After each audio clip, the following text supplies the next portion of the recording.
seul n'est pas derrière un masque ou dans un centre de vaccination. L'avenir appartient au peuple qui lutte pour leur liberté. Monsieur Castex a été testé positif. Non, Gilbert Deray, il n'y a pas des centaines d'enfants en réanimation. Alors, pour l'amour du ciel, laissez les enfants... Bonjour, nous sommes un groupe du Sud-Ouest.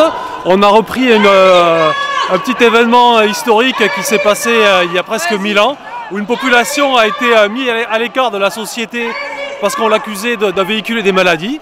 Ils s'appelaient les cagots.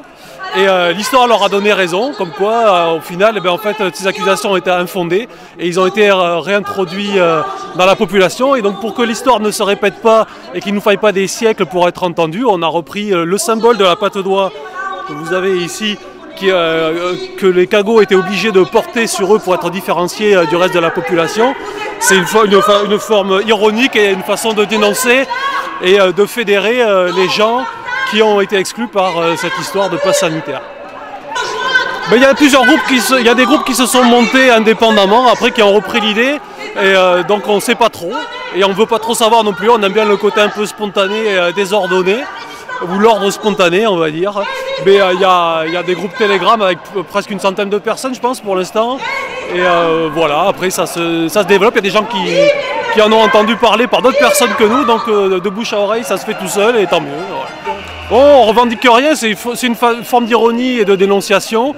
Et après, il y a quand même une certaine volonté de créer des solutions alternatives pour ceux qui sont exclus, puisque la société rejette une partie de la population, mais plutôt que d'attendre les bras ballants ou de demander sans être entendu, il y a pas mal de cagots, entre guillemets, qui s'organisent pour remonter tous les services auxquels ils n'ont plus droit, donc de solidarité, que ce soit santé, éducation, économique, nourriture, etc.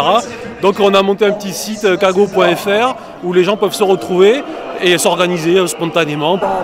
Ça dépendra des cagots de Paris et de province, quoi. C'est à eux de s'organiser, de se manifester. Si l'idée leur plaît, ils peuvent le reprendre sans demander l'autorisation à qui que ce soit. Voilà. Alors à la base, c'est né à Toulouse. Voilà, ça a déjà été repris indépendamment de nous à Perpignan et Montpellier. Voilà, il y a d'autres personnes là de Pau qui se sont manifestées. Et puis évidemment des Parisiens. Donc voilà, ça s'essaime tout seul. Touche pas aux enfants! Touche pas aux enfants! Touche pas aux enfants!